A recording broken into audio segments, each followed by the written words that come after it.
Have a nice time dear students. साथियों हम लोग रूल्स ऑफ नाउन में पहला हेडिंग पढ़ रहे थे नंबर।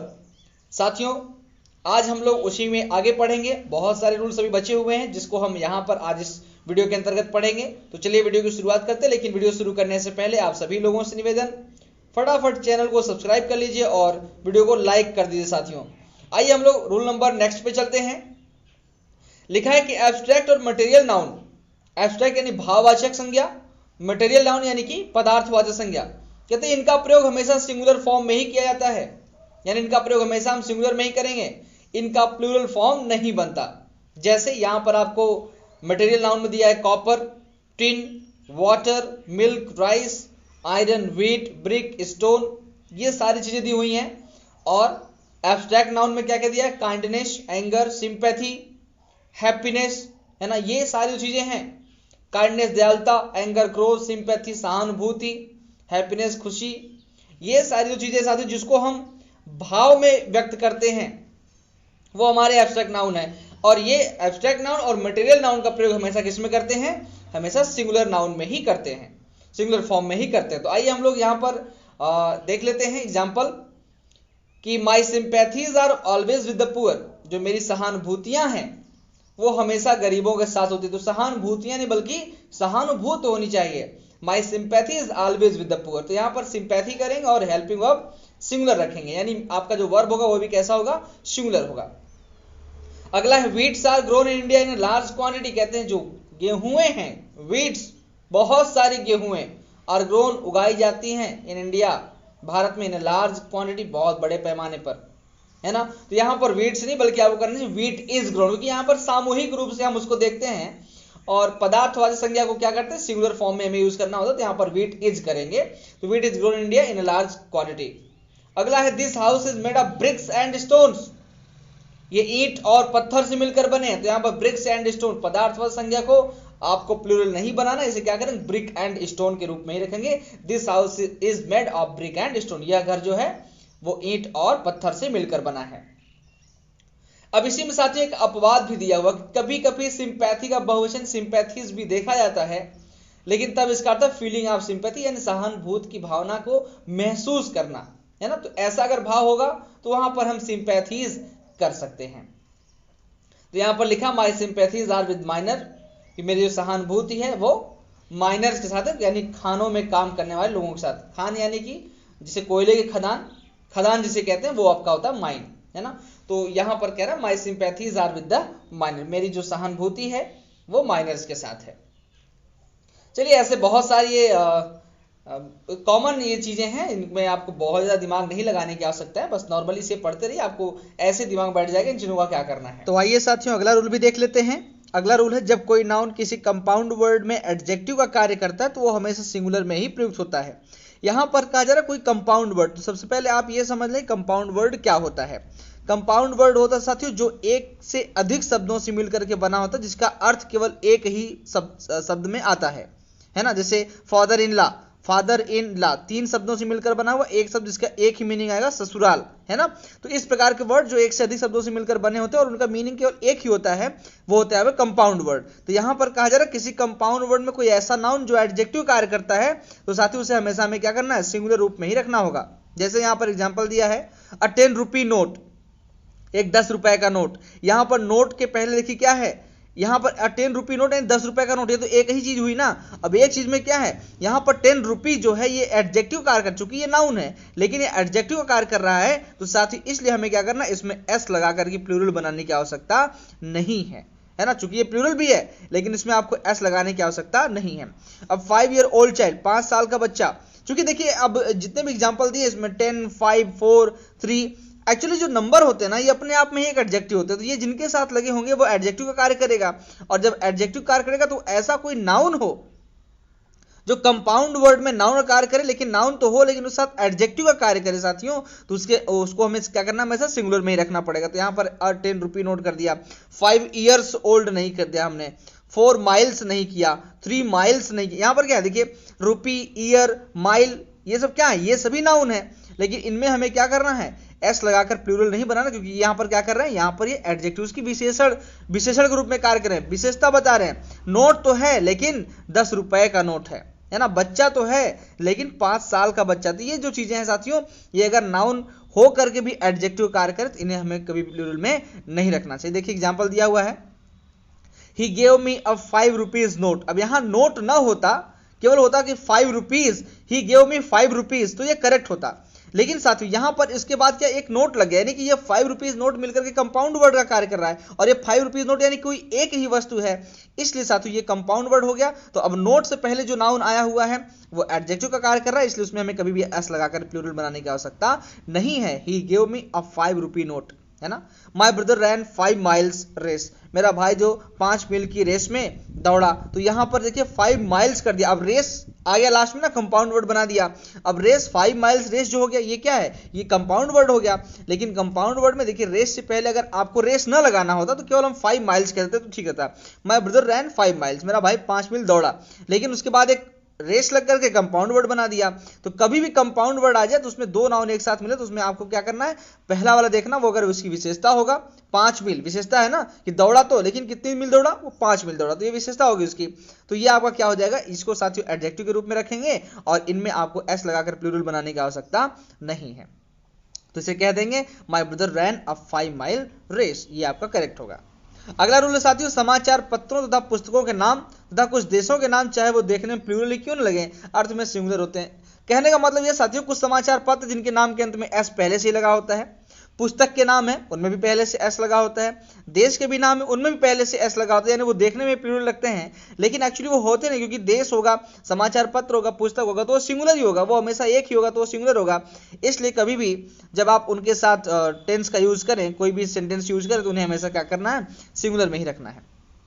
एग्जाम्पल देख लेते हैं, the United states of America, इतना बड़ा नाम देख के लग रहा है कि प्लूरल होगा, लेकिन नहीं साथियों ये एक नाम है, संयुक्त राज्य अमीरात, संयुक्त राज्य अमेरिका है ना। तो यहां पर क्या है, संयुक्त राज्य अमेरिका, तो अमेरिका जो है वो एक ही देश है। तो यहां पर कहेंगे the United states of America has made great progress in science, उसने विज्ञान में अच्छी उन्नति की। तो यहां पर हमने इस देश के नाम के साथ हैज का यूज किया जो कि सिंगुलर के साथ यूज होता है, तो यहां पर हैज लग गया, मतलब ये देश आपका क्या है, सिंगुलर है। अगला द हिंदुस्तान टाइम्स, अभी हिंदुस्तान टाइम्स ये क्या है, ये समाचार पत्र का नाम पहले से ही है, तो अब यहां पर टाइम्स लग गया, आपको लग रहा है कि ये प्लूरल हो गया है, लेकिन ऐसा नहीं साथियों, ये हमेशा सिंगुलर ही होगा क्योंकि इसका नाम एक ही है। तो यहां पर Hindustan times is leading newspaper, ये मुख्य समाचार है, समाचार पत्र है साथियों, तो ये आपका सिंगुलर, इसलिए इसके साथ में क्या करना, इज लगाना पड़ेगा। अगला the Arabian Nights is a famous book, ये शेक्सपियर जी की लिखी हुई बड़ी अच्छी किताब, बड़ी फेमस किताब है। तो यहाँ पर अरेबियन नाइट्स, उन्होंने नाइट्स पहले ही लिख दिया हुआ है, तो ये किताब का नाम है और एक ही किताब का नाम है, इसलिए इसमें हम इस का प्रयोग करेंगे, सिंगुलर वर्ब का प्रयोग करेंगे, इसे हम प्लूरल समझने की गलती नहीं करेंगे। अगला रूल साथियों, मीन्स पेन्स वेजेस, मीन्स यानी कि इसका भी कई अर्थ होता है, पेन्स यानी कष्ट या दर्द, दुख जो भी हो, वेजेस यानी कि धन या कमाई, जो भी बचत, जो भी आप समझ लें। तो आइए इनमें देखते क्या है, आदि नाउन्स के वर्ब्स प्रयोग के अनुसार सिंगुलर या प्लूरल होते हैं।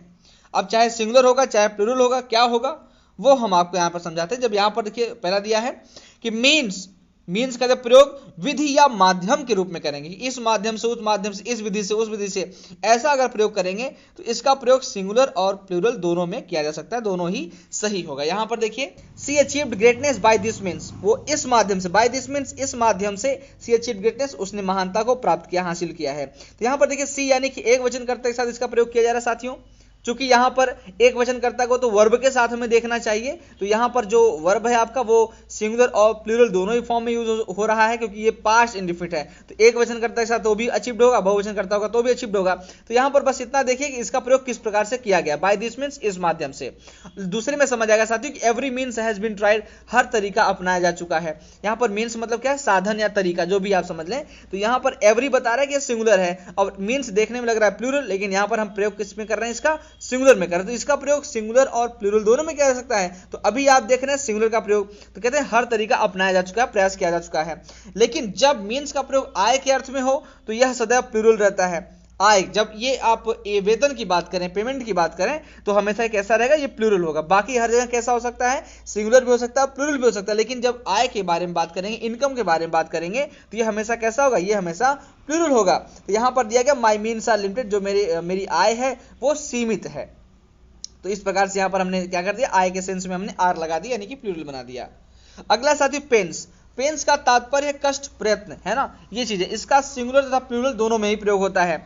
यहां पर एग्जांपल दे रहा है, ग्रेट पेंस वर टेकन, बहुत ज्यादा कष्ट झेला गया, लिया गया, to please the manager, manager साहब को खुश करने के लिए। तो यहाँ पर बहुत सारे कष्ट सहे गए हैं मैनेजर साहब को खुश करने के लिए। तो यहाँ पर क्या, ग्रेट पेंस से हमने वर लगा दिया। लेकिन अगले ही सेंटेंस में much pains has been taken, बहुत सारा कष्ट झेला गया है, देखा गया है। तो यहाँ पर साथियों मच पेंस साथ हमने क्या कर दिया, हैज लगा दिया। तो इसका प्रयोग सिंगुलर और प्लूरल दोनों ही फॉर्म में किया जा सकता है। आइए साथियों अगला देखते हैं, वेजेस। वेजेस का यानी कि रूप प्लूरल होता है, लेकिन अर्थ के अनुसार उसके साथ सिंगुलर या प्लूरल वर्ब दोनों ही आ सकता है। तो आइए देखते हैं एग्जांपल साथियों। वैसे वेजेस का मतलब क्या था, बचत या कमाई, है ना। तो यहाँ पर कहेंगे the wages of sin are death. यहाँ पर वेजेस ऑफ सिन, उसके पाप की जो कमाई है, आर डेथ, वो मृत्यु है, नहीं साथियों। यहाँ पर उसके पाप की कमाई जो दिखा रहा है कि कोई एक ही चीज, उसके पाप की कमाई, कुल मिलाकर कमाई क्या है, एक कलेक्टिवली देखा जाएगा तो एक माना जाएगा। तो यहाँ पर कहेंगे साथियों द वेजेस ऑफ सिन, उसके पाप की जो कमाई है, इस डेथ, वो मृत्यु है, यानी पाप की कमाई जो होती है वो मृत्यु होती है। इस प्रकार से समझेंगे। अब अगला है, his wages is 100 rupees a week, उसकी जो कमाई है वो एक सप्ताह में 100 रुपए है। तो यहाँ पर साथियों वेजेस, अब यहाँ पर बहुत सारे धन की बात हो रही है, 100 रुपीज की बात हो रही है, इस वजह से यहाँ पर साथियों में क्या करना, इज नहीं बल्कि आर लगाना चाहिए। His wages are 100 rupees a week, उसकी जो कमाई है वो सप्ताह में 100 रुपए होती है। अगला रूल साथियों, ब्रदर, क्लॉथ, फिश आदि कुछ ऐसे नाउन्स हैं जिनके प्लूरल में दो रूप होते हैं और दोनों के भिन्न भिन्न अर्थ होते हैं। तो आइए समझते हैं। ब्रदर, पॉइंट ए देखेंगे इसका बहुवचन जब ब्रदर्स होता है तो इसका अर्थ होता है sons of the same parents, यानी एक ही माता पिता के पुत्र। तो all the brothers are living in peace, कि सारे भाई सुकून से रह रहे हैं, है ना। तो यहाँ पर जो ब्रदर्स बताया जा रहा है, ये एक ही परिवार के सभी बच्चों के बारे में, सभी पुत्रों के बारे में बात किया जा रहा है। और इसमें अगला पॉइंट, जब इसका बहुवचन ब्रदरन होता है तो इसका अर्थ होता है मेंबर्स ऑफ ए सोसाइटी, यानी एक ही समाज के सदस्य। जब कोई सोसाइटी होगी, कोई समाज होगा, कोई कमेटी होगी, उसमें जितने भी सदस्य होंगे वो सभी क्या होंगे, उनको हम ब्रदरन बोल सकते हैं। और वो लोग अपने आप को बोलेंगे वी आर ऑल ब्रदरन, हम सभी भाई भाई हैं। लेकिन साथियों नोट दिया कि ब्रदरन का प्रयोग आजकल कम होता है, यानी अब कम का मतलब होता ही नहीं है। तो लोग मैक्सिमम क्या करते हैं कि वो सभी को ब्रदर्स ही बोलते हैं। तो ब्रदर्स, जो ब्रदर और ब्रदरन होता था, वो साथियों ब्रदरन हटा कर केवल ब्रदर्स का ही प्रयोग किया जाता है। इसमें सेकेंड पॉइंट क्लॉथ, कहते हैं साथियों इसमें पॉइंट ए, जब इसका बहुवचन क्लॉथ्स होता है, CLOTHS, है ना। जब क्लॉथ्स होता है, केवल क्लॉथ में एस लग जाएगा साथियों, तो इसका तात्पर्य होता है काइंड्स और पीसेस ऑफ क्लॉथ, यानी कपड़े के टुकड़े या प्रकार, भिन्न भिन्न जातियां टुकड़े, अर्थात बिना सिले कपड़े। यानी जब क्लॉथ में केवल एस लग जाएगा साथियों तो उसका अर्थ होगा बिना सिले हुए कपड़े। और उसका example, there are various clothes in shop, कहते हैं दुकान में वेरियस क्लॉथ, बहुत प्रकार के यहाँ पर कपड़े हैं। तो अब इसका बहुवचन जब क्लॉथ्स ES लगा देंगे, जब क्लॉथ में ES लग जाएगा साथियों, इसका तात्पर्य गारमेंट, यानी तैयार पोशाक, यानी पहले से सिला हुआ कपड़ा। तो साथियों इसका मतलब है कि पहले सिला हुआ कपड़ा, यानी कि गारमेंट। तो जब ES लग जाएगा तो हम उसे सिला हुआ कपड़ा समझ लेंगे। तो उसका एग्जांपल देख लेते हैं। We wear warm clothes in winter, कहते हैं सर्दियों में हम गर्म कपड़े पहनते हैं। तो अभी क्लॉथ्स क्या है, ये इसमें ES लगा हुआ है। तो जब ES लग जाएगा इसका मतलब है कि सिला हुआ कपड़ा, और केवल S लगा हुआ है क्लॉथ में, तो वो क्या होगा, बिना सिला हुआ कपड़ा। आइए साथियों अगला देखते हैं। फिश लिखा हुआ है। फिश जब सभी मछलियों को मिलाकर एक समूह में कलेक्टिवली देखा जाता है या भोजन के रूप में देखा जाता है, इसका प्लूरल फिश ही रहता है, यानी इसमें यस या यस लगाने की आवश्यकता नहीं है। तो यहाँ पर एग्जांपल देखेंगे कि the sea abounds in fish, समुद्री मछलियां, यानी समुद्री मछलियां सभी मछलियों को मिलाकर के, एक मछली के बारे में नहीं बताया जा रहा है, यहाँ पर सभी मछलियों को एक साथ मिलाकर बताया जा रहा है। इसलिए यहाँ पर क्या कहेंगे कि ये समुद्र मछलियां हैं। तो साथ ही यहाँ पर फिश को फिश ही रखेंगे, आप फिशेस नहीं करेंगे। या कहते I had fish in lunch, दोपहर के भोजन मैंने मछली खाया। तो साथ ही यहाँ पर क्या हो जाएगा, फिश यहाँ पर मछली मैंने भले ही 3-4 प्रकार की खाई हो, लेकिन मछली ही खाया, तो इसको जब कलेक्टिवली या भोजन के रूप में देखा जाएगा साथियों, तो हमेशा फिश को फिश के रूप में रखेंगे, भले प्लूरल हो जाए। लेकिन पॉइंट भी बता, जब मछलियों को अलग अलग रूप में देखा जाता है, टेकन सेपरेटली, अलग अलग रूप में देखा जाएगा, तो इसका बहुवचन फिशेस होता है, यानी इसमें ES लग जाता है। तो कहेंगे there are 10 fishes in the basket, टोकरी में 10 मछलियां हैं। There are 15 fishes in the fish tank, fish tank में 15 मछलियां। तो यहाँ पर अलग अलग मछलियों को जब हम अलग अलग काउंट कर दिए तो वो क्या हो जाएगा साथियों, फिश को हम फिश नहीं बल्कि फिशेस लिखेंगे। आइए साथियों अगला रूल देख लेते हैं। अगला रूल है अभिवादन में रिगार्ड्स या कॉम्प्लीमेंट्स का प्रयोग किया जाता है। रिगार्ड्स यानी कि सम्मान, कॉम्प्लीमेंट्स मतलब भी सम्मान। तो यहाँ पर रिगार्ड्स और कॉम्प्लीमेंट्स दोनों ही साथियों क्या करते हैं, हम किसी को सम्मान देने के लिए, उनको प्रणाम करने के लिए हम इस चीज का प्रयोग करते हैं। तो यहाँ पर लिखा गया example, convey my best regards, बताना, कन्वे यानी बताना या कहना, माई बेस्ट रिगार्ड मेरा सादर प्रणाम, टू योर पेरेंट्स, अपने माँ बाप को, अपने माता पिता को मेरा प्रणाम कहना, सादर प्रणाम कहना। अगला साथियों, वर्ड शब्द प्रतिज्ञा वचन के अर्थ में सिंगुलर होता है तथा शब्द के अर्थ में प्लूरल होता है। यानी जब वर्ड का मतलब शब्द होगा तो वहां पर प्लूरल होगा, यानी वर्ड्स होना चाहिए। और जब प्रतिज्ञा वचन की बात की जाए, वादा की बात की जाए, तो वहां पर वर्ड होगा, यानी इसमें एस नहीं लगाया जाएगा। एग्जाम्पल है he did not keep his word, वो अपने वादे को पूरा नहीं किया। यहां पर हिज वर्ड, अगर वर्ड आ गया था तो इसका मतलब क्या समझ लेंगे, प्रतिज्ञा वचन होगा। लेकिन यहीं पर कहा जाए there are 7 words in this sentence, इस वाक्य में 7 शब्द हैं, तो यहां पर वर्ड्स हमने कर दिया, वर्ड हमने नहीं किया। तो यहां पर प्लूरल होगा सर, जब वर्ड में शब्द की बात करेंगे तो वर्ड्स होगा, और जब वर्ड से प्रतिज्ञा वचन की बात करेंगे तो उसमें एस या एस कुछ भी लगाना आपको नहीं है। अब यहां पर कुछ और भी दिया, कुछ नाउन्स के प्लूरल्स निम्नलिखित हैं, विद्यार्थी याद करें। यानी बहुत सारे आपको यहां पर वर्ड दिए गए, टूथ का टीथ, माउस का माइस, फूट का फीट, चाइल्ड का चिल्ड्रेन, चीप का चीप्स, हूफ का hoofs, passer by passers by, ox का ऑक्सेंस, और भी बहुत सारी यहां पर आपके लिए दिए गए हैं। तो आप इनको देखिए, इनको याद कर लीजिए, और इनको आप अपने सेंटेंस में जब भी आपको मिले तो इनका सही उपयोग करिए। तो चलिए साथियों, यहां से वीडियो की समाप्ति करते हैं, लेकिन वीडियो समाप्त करने से पहले आप सभी लोगों से निवेदन, फटाफट चैनल को सब्सक्राइब कर लीजिए और वीडियो को लाइक करिए साथियों। वीडियो को लाइक करने से साथियों मुझे थोड़ा सा हौसला मिलता है, आपको और भी मन से पढ़ाने का मन करता है। तो आप लोग वीडियो को लाइक कर दीजिए, चैनल पर बने रहिए, वीडियो को शेयर कीजिए उन लोगों तक जो ग्रामर सीखना चाहते हैं, जो ग्रामेटिकली करेक्ट बोलना चाहते हैं, जो इंग्लिश स्पीकिंग सीखना चाहते हैं साथियों, उन सभी तक वीडियो को शेयर कीजिए। ज्ञान बांटते रहिए, क्योंकि ज्ञान बांटने से ही बढ़ता है। जय हिंद, जय भारत।